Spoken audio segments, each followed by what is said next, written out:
ओम नमः शिवाय। हर हर महादेव। आप सभी भक्तों को महाशिवरात्रि व्रत की हार्दिक शुभकामनाएं। शिवरात्रि यानी शिव की रात्रि, भोले बाबा का दिन। वो इतने सरल, इतने भोले भाले कि एक लोटा जल से प्रसन्न होकर अपने भक्त को सब कुछ दे देते हैं। वो इतने सीधे हैं कि रावण जैसे महान राक्षस को पूजा करने पर सोने की लंका दे दी। यहाँ तक कि कैलाश पर्वत भी उसको सौंप दिया था। तो भला वो भोलेनाथ हमारी मनोकामना कैसे पूरी ना करें। आज उनका दिन है, आज उनकी सालगिरह का दिन है। तो आइए सुनते हैं ये महाशिवरात्रि व्रत की एक पौराणिक कथा, जिसे सुनने मात्र से आपका ये जीवन सफल हो जाता है। भगवान भोलेनाथ कहते हैं कि मैं अपने भक्त की जरा सी भक्ति से प्रसन्न होकर उसके जीवन के हर दुख का अंत कर देता हूँ। तो अपने चित्त में भगवान भोलेनाथ का ध्यान करें और इस कथा का पूरा श्रवण करें और अंत में महादेव का जयकारा जरूर लगा कर जाइएगा। कहते हैं पूर्व काल में चित्रभानु नामक एक शिकारी था। जानवरों की हत्या करके वह अपने परिवार को पालता था। वह एक साहूकार का कर्जदार था, लेकिन उसका ऋण समय पर ना चुका सका। क्रोधित साहूकार ने शिकारी को शिव मठ में बंदी बना लिया। संयोग से उस दिन शिवरात्रि थी। शिकारी ध्यान मग्न होकर शिव संबंधी धार्मिक बातें सुनता रहा। चतुर्दशी को उसने शिवरात्रि व्रत की कथा भी सुनी। शाम होते ही साहूकार ने उसे अपने पास बुलाया और ऋण चुकाने के विषय में बात की। शिकारी अगले दिन सारा ऋण लौटा देने का वचन देकर बंधन से छूट गया। अपनी दिनचर्या की भांति वह जंगल में शिकार के लिए निकला, लेकिन दिन भर बंदी गृह में रहने के कारण भूख प्यास से व्याकुल था। शिकार खोजता हुआ वह बहुत दूर निकल गया। जब अंधकार हो गया तो उसने विचार किया कि रात जंगल में ही बितानी पड़ेगी। वह वन एक तालाब के किनारे एक बेल के पेड़ पर चढ़कर रात बिताने का इंतजार करने लगा। बेल वृक्ष के नीचे शिवलिंग था, जो बेल पत्रों से ढका हुआ था। शिकारी को उसका पता न चला।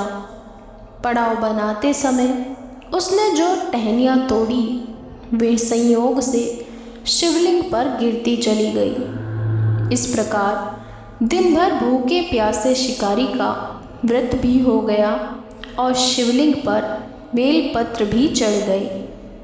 एक पहर रात्रि बीत जाने पर एक गर्भिणी हिरणी तालाब पर पानी पीने पहुंची। शिकारी ने धनुष पर तीर चढ़ाकर ज्यों ही प्रत्यंचा खींची, हिरणी बोली, मैं गर्भिणी हूँ, शीघ्र ही प्रसव करूँगी। तुम एक साथ 2 जीवों की हत्या करोगे, जो ठीक नहीं है। मैं बच्चे को जन्म देकर शीघ्र ही तुम्हारे समक्ष प्रस्तुत हो जाऊंगी, तब मार लेना। शिकारी ने प्रत्यंचा ढीली कर दी और हिरनी जंगली झाड़ियों में लुप्त हो गई। प्रत्यंचा चढ़ाने तथा ढीली करने के वक्त कुछ बेल पत्र अनायास ही टूटकर शिवलिंग पर गिर गए। इस प्रकार उससे अनजाने में ही प्रथम पहर का पूजन भी संपन्न हो गया। कुछ ही देर बाद एक और हिरनी उधर से निकली। शिकारी के प्रसन्नता का ठिकाना न रहा। समीप आने पर उसने धनुष पर बाण चढ़ाया। तब उसे देख हिरनी ने विनम्रता पूर्वक निवेदन किया, हे शिकारी, मैं थोड़ी देर पहले ऋतु से निवृत्त हुई हूँ, कामातुर विरहिणी हूँ, अपने प्रिय की खोज में भटक रही हूँ। मैं अपने पति से मिलकर शीघ्र ही तुम्हारे पास आ जाऊंगी। शिकारी ने उसे भी जाने दिया। 2 बार शिकार को खोकर उसका माथा ठनका। वह चिंता में पड़ गया। रात्रि का आखिरी पहर बीत रहा था। इस बार भी धनुष से लगकर कुछ बेलपत्र शिवलिंग पर जा गिरे तथा दूसरे पहर की पूजन भी संपन्न हो गई। तभी एक अन्य हिरनी अपने बच्चों के साथ उधर से निकली। शिकारी के लिए यह स्वर्णिम अवसर था। उसने धनुष पर तीर चढ़ाने में देर नहीं लगाई। वह तीर छोड़ने ही वाला था कि हिरनी बोली, हे शिकारी, मैं इन बच्चों को इनके पिता के हवाले करके लौट आऊँगी। इस समय मुझे मत मारो। शिकारी हंसा और बोला, सामने आए शिकार को छोड़ दूँ, मैं ऐसा मूर्ख नहीं। इससे पहले मैं 2 बार अपना शिकार खो चुका हूँ। मेरे बच्चे भूख प्यास से व्यग्र हो रहे हैं। उत्तर में हिरनी ने फिर कहा, जैसे तुम्हें अपने बच्चों की ममता सता रही है, ठीक वैसे ही मुझे भी। हे शिकारी, मेरा विश्वास करो, मैं इन्हें इनके पिता के पास छोड़कर तुरंत लौटने की प्रतिज्ञा करती हूँ। हिरनी का दुख भरा स्वर सुनकर शिकारी को उस पर दया आ गई। उसने उस मृगी को भी जाने दिया। शिकार के अभाव में तथा भूख प्यास से व्याकुल शिकारी अनजाने में ही बेल वृक्ष पर बैठा बेलपत्र तोड़ तोड़ कर नीचे फेंकता जा रहा था। पो फटने को हुई तो एक हष्ट पुष्ट मृग उसी रास्ते पर आया। शिकारी ने सोच लिया कि इसका शिकार वह अवश्य करेगा। शिकारी की तनी प्रत्यंचा देखकर मृग विनीत स्वर में बोला, हे शिकारी, यदि तुमने मुझसे पूर्व आने वाली 3 मृगियों तथा छोटे छोटे बच्चों को मार डाला है तो मुझे भी मारने में विलंब न करो, ताकि मैं उनके वियोग में एक क्षण भी दुख न सह सकूं। मैं उन हिरनियों का पति हूँ।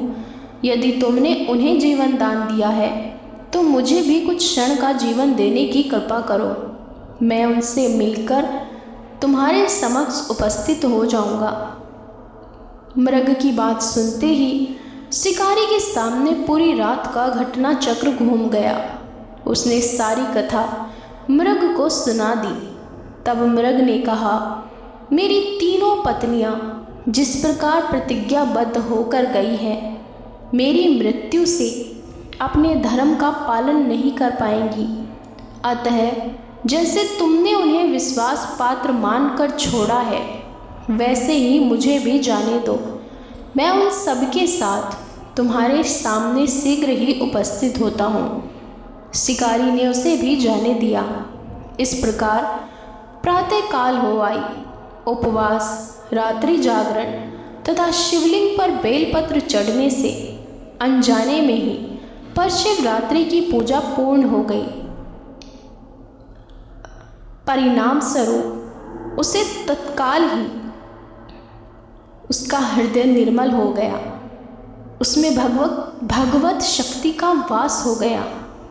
थोड़ी ही देर बाद वह मृग सपरिवार शिकारी के समक्ष उपस्थित हो गया ताकि वह उनका शिकार कर सके। किंतु जंगली पशुओं की ऐसी सत्यता, सात्विकता एवं सामूहिक प्रेम भावना देखकर शिकारी को बड़ी ग्लानि हुई। उसने मृग परिवार को जीवन दान दे दिया। अनजाने में शिवरात्रि के व्रत का पालन करने पर भी शिकारी को मोक्ष की प्राप्ति हुई।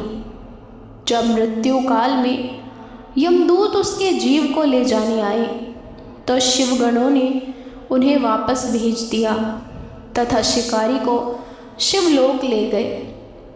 शिव जी की कृपा से ही अपने इस जन्म में राजा चित्रभानु अपने पिछले जन्म को याद रख पाए तथा महाशिवरात्रि के महत्व को जानकर उसके अगले जन्म में भी पालन कर पाए।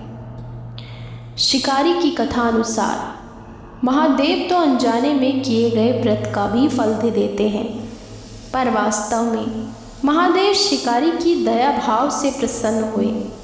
अपने परिवार के कष्ट का ध्यान होते हुए भी शिकारी ने मृग परिवार को जाने दिया।